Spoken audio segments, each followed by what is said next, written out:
Welcome to the second module of the Retrain Your Brain workshop series. This workshop will cover distress tolerance skills and is part of a 4-part series. The other workshops are emotional awareness, cognitive appraisal, and behavioral change. We really encourage students to watch all 4 modules to get the most out of it. Throughout this presentation, I will be referencing handouts and worksheets, and you will find those linked below. Please reach out to CAPS at 919-966-3658 if you need further support. All right. So as you may have seen in the videos about why we experience anxiety and depression and how does anxiety and depression work in the brain, you know that symptoms of both depression and anxiety can trigger the physiological fight, flight, or freeze responses and contribute to significant distress. In this workshop today, we will be focusing on learning skills that can help reduce distress in these instances. We call these skills distress tolerance skills. Distress tolerance is the ability to tolerate intense emotional distress when you, 1, cannot solve the problem that's causing it right away, and 2, want to avoid making things worse by doing something impulsive. In the packet of handouts that I'll be sharing on my screen, you will find a number of skills we will review today to help with both anxiety and depression.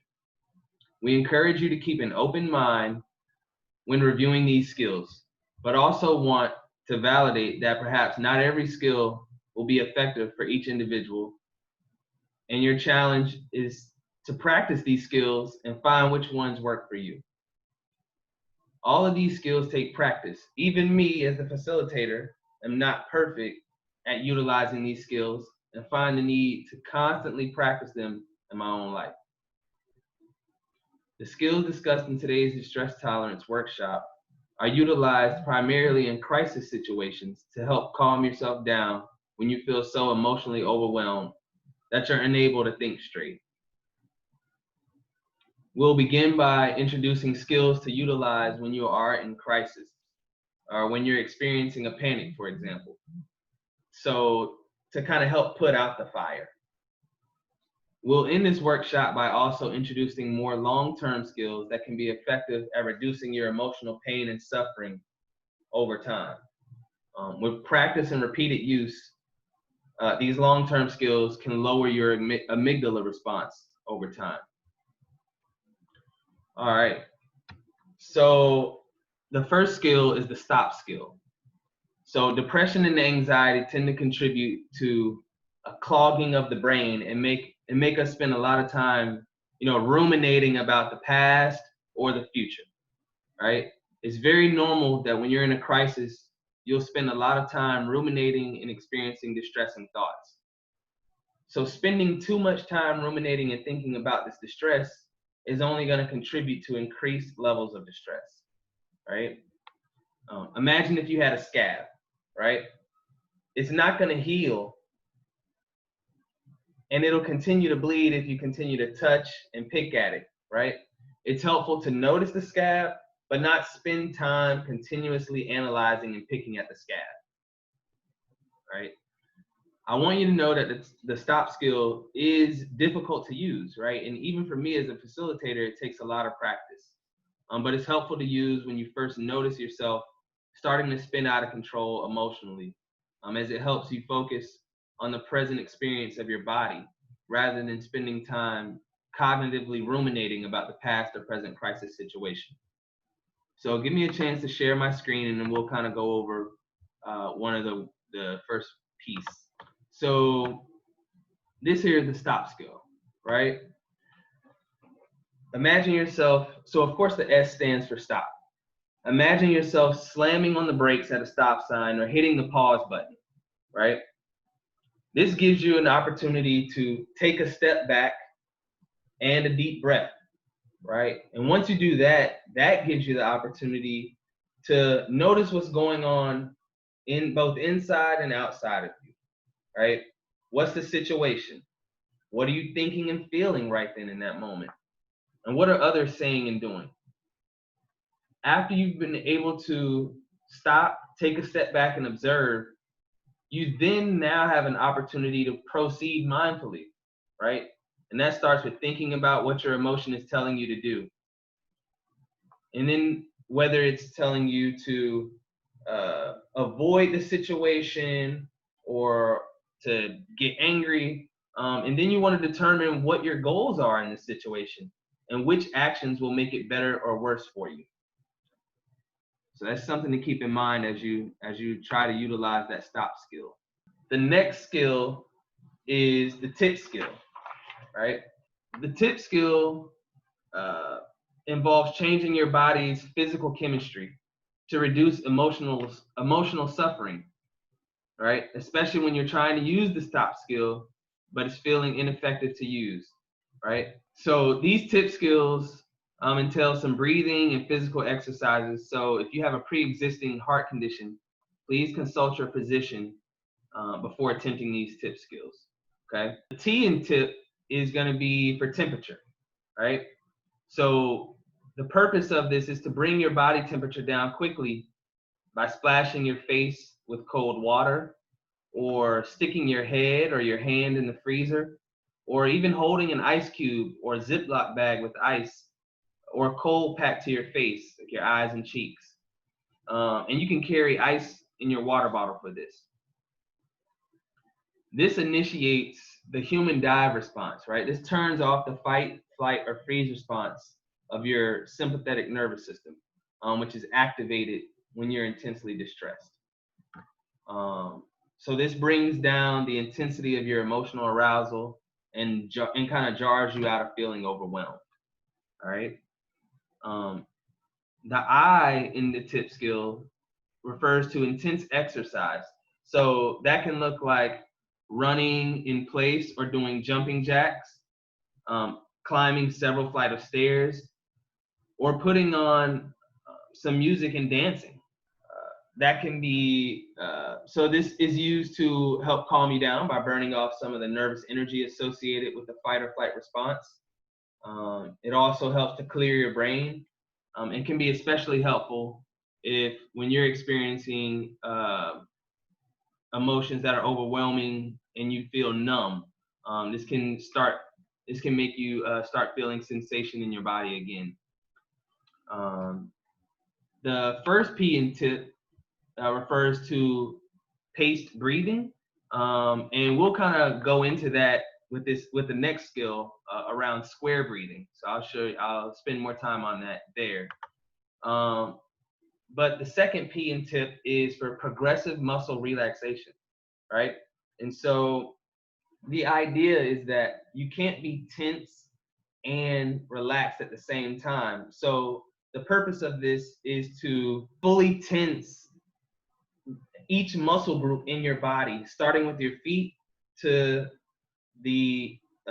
your forehead, and tensing that and then releasing it after 5 or 10 seconds, so that the tension is released in those areas. There are guided progressive muscle relaxation meditations that you can find doing a quick Google search or on YouTube. And this also can be an excellent exercise to help with falling asleep. So moving on to square breathing. I really like this exercise because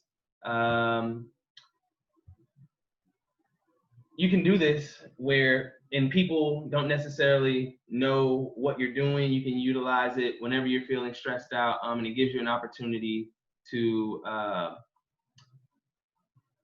help reduce some of the stress that you're feeling in those moments. So for instance, if you have like a presentation that you're about to do, or talk or something like that, and you're feeling nervous, you can utilize this, right before you're about to do your talk to help kind of calm yourself down. It's just something that I actually use as well. So just like the utilizing cold water, square breathing helps to communicate to your amygdala and your nervous system that you're not in any current danger, right? This flips off the fight, flight, or freeze response and activates rest and digest. Okay, so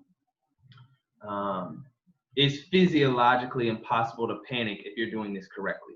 Now, this is also going to take some time to master, but I think it's important to try to do that. So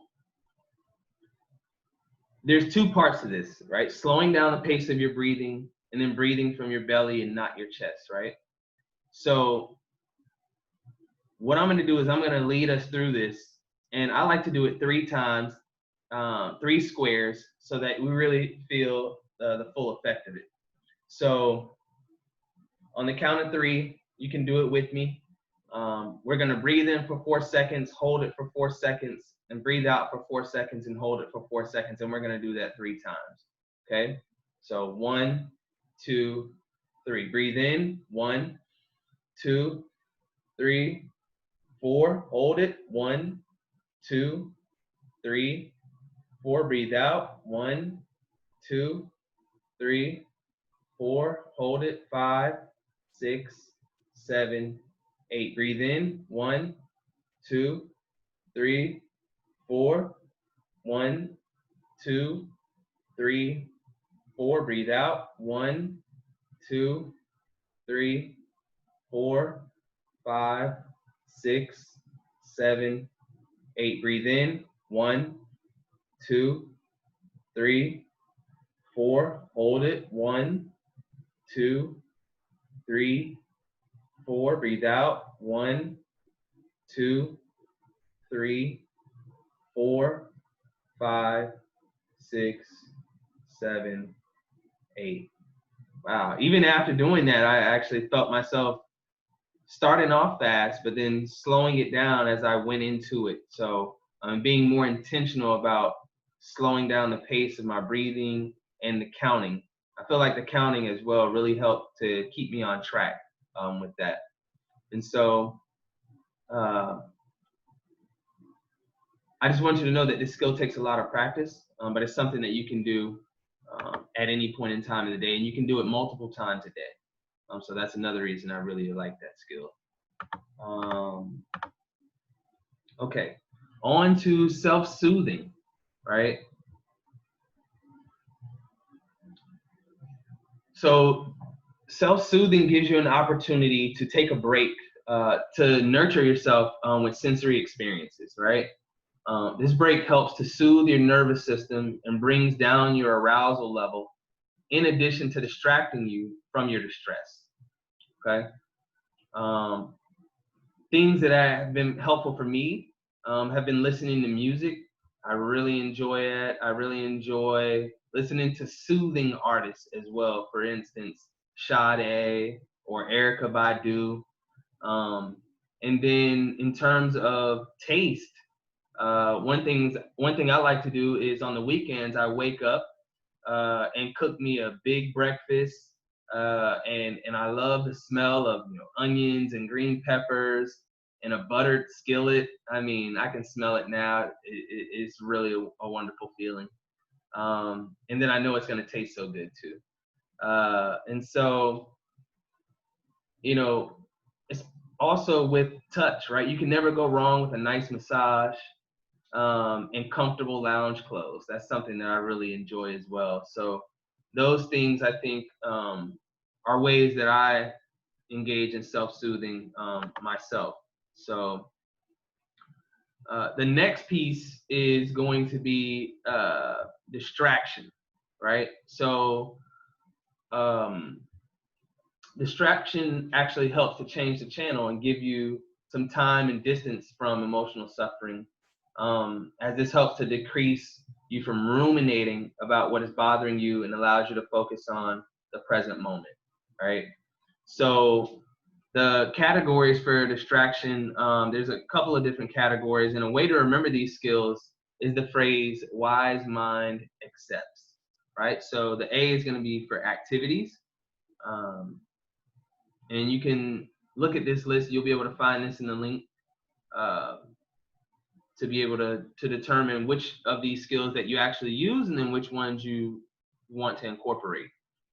The next is going to be contributing, and then emotions, pushing away thoughts, and then sensations. So some of my favorites include, let's see here, focusing on a task that I need to get done,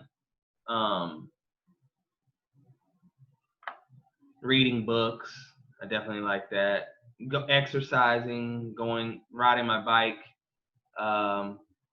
also contributing, doing something thoughtful for someone else is always helpful. Yeah, so those are just a couple of things that I find helpful for me as well. And so with that being said, right, that kind of concludes the section of skills for the short term, right? So the section of skills that we just covered focuses on putting fires out, right? This next section is going to focus on distress tolerant skills for the long term, or preventing the risk of fire starting in the first place, okay? So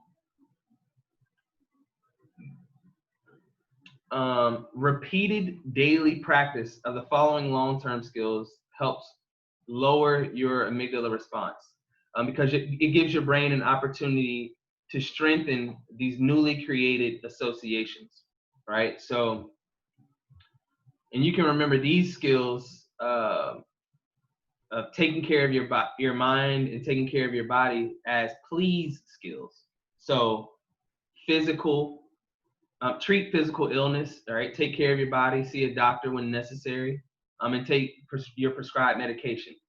The E is going to be for balanced eating, right? The A is going to be for avoiding mood-altering substances.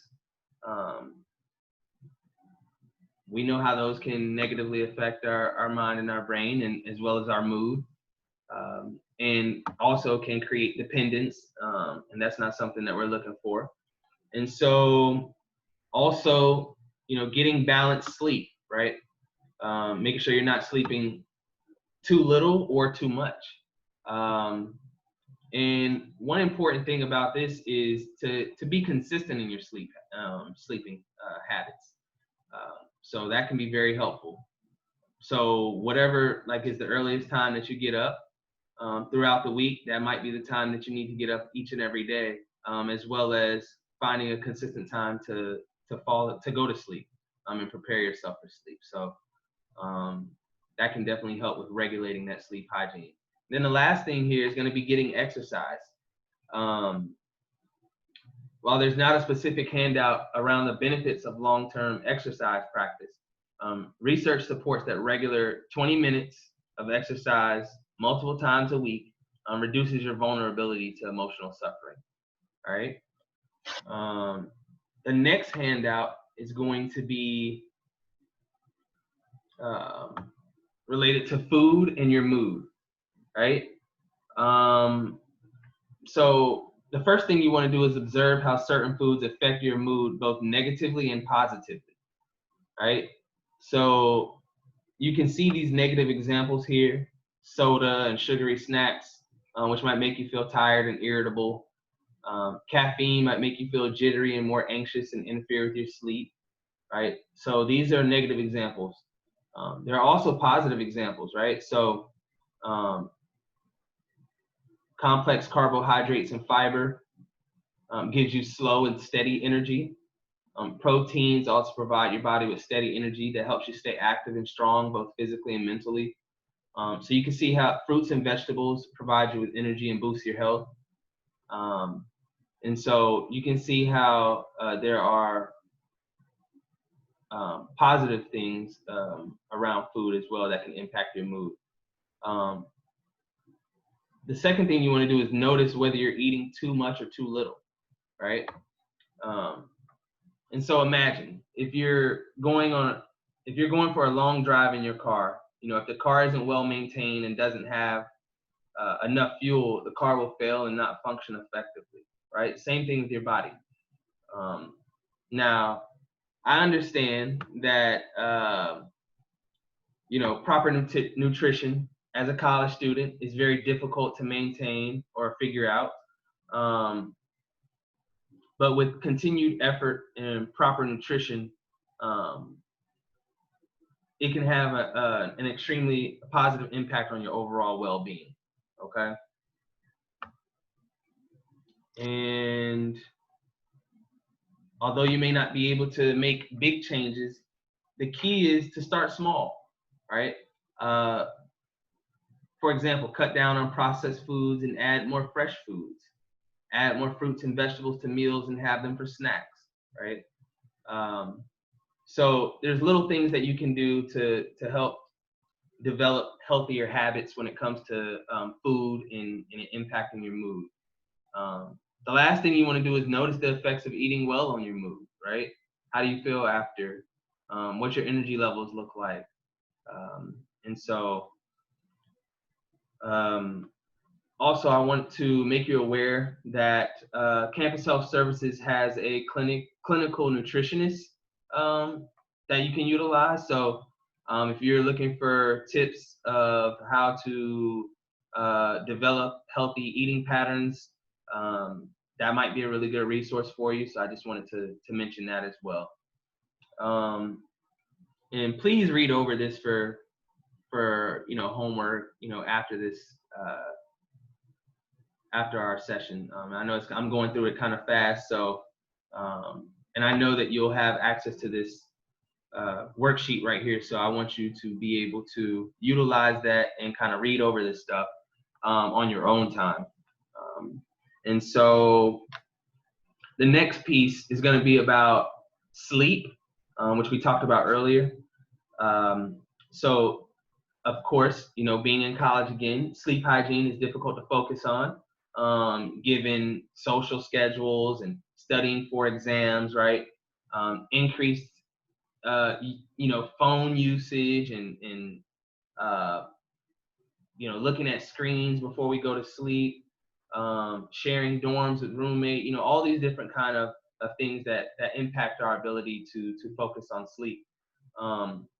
However, it is extremely important to have good sleep hygiene. It can make you feel energized and just improve your mood throughout the day. So what I'm going to do is I'm going to kind of read off of this sheet here. And so there's 12 tips. And the first thing is to stick to a schedule, right? Wake up at the same time, go to sleep around the same time, and that's going to help with getting your body ready and prepared and tired when you need to go to sleep, and energized when you want to be up.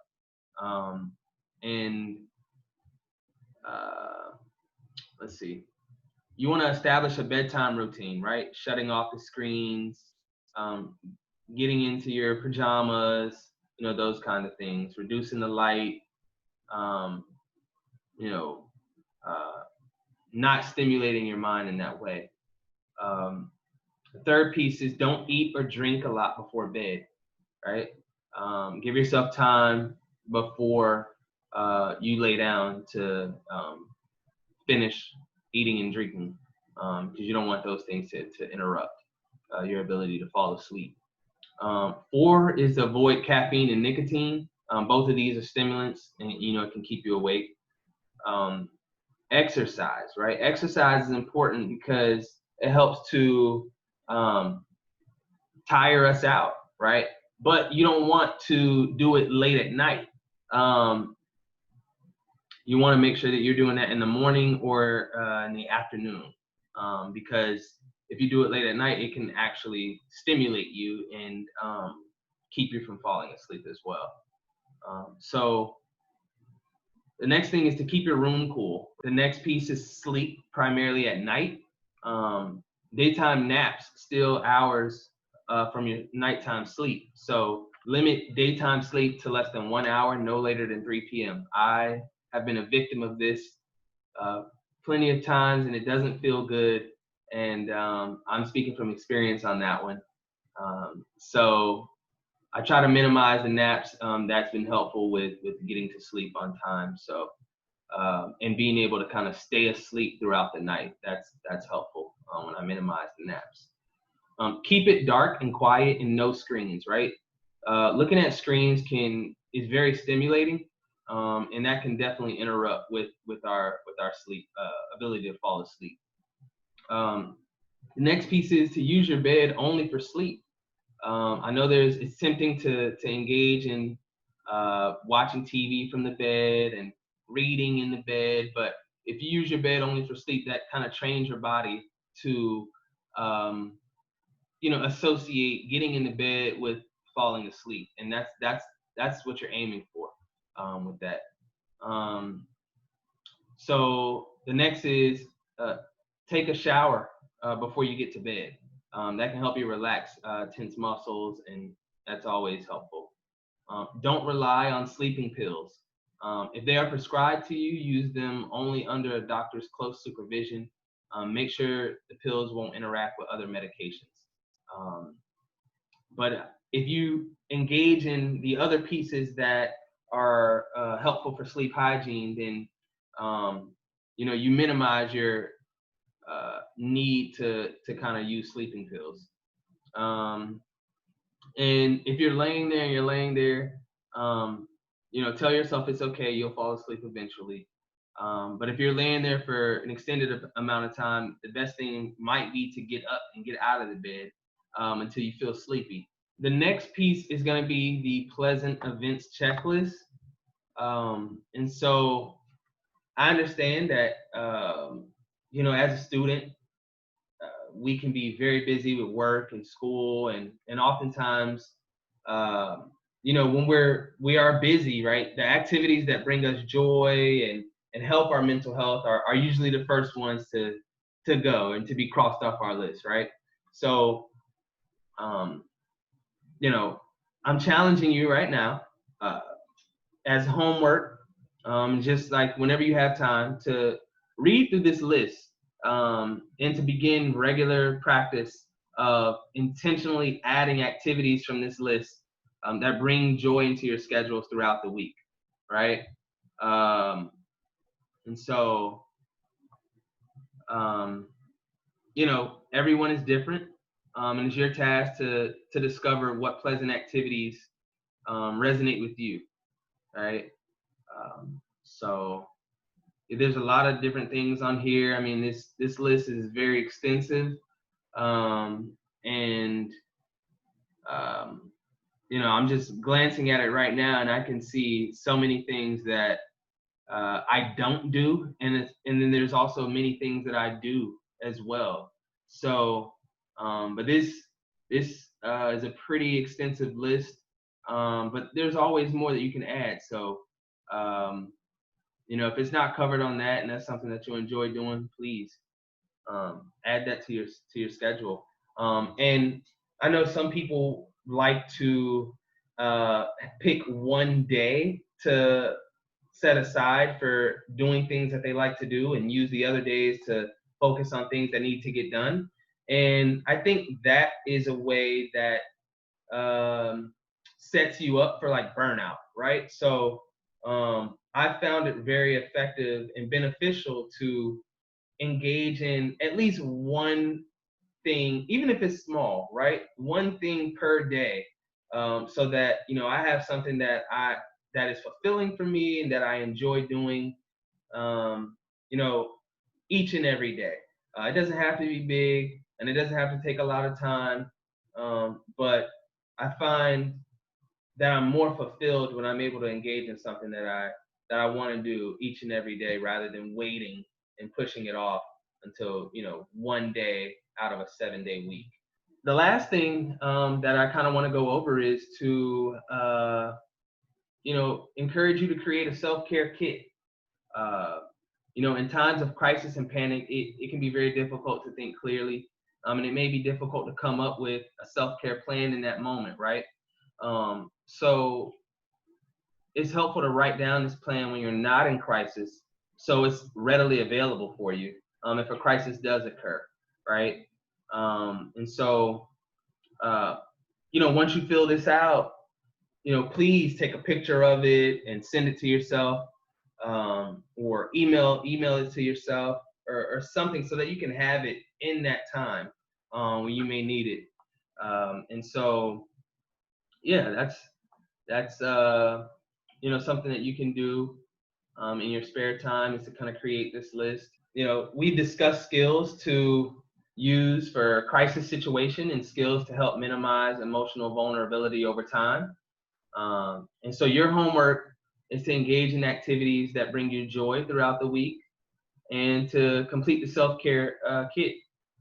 So as a reminder, to get the most out of the Retrain Your Brain workshop series, it's important to watch the other modules. And so with that being said, have a great rest of your day and take care.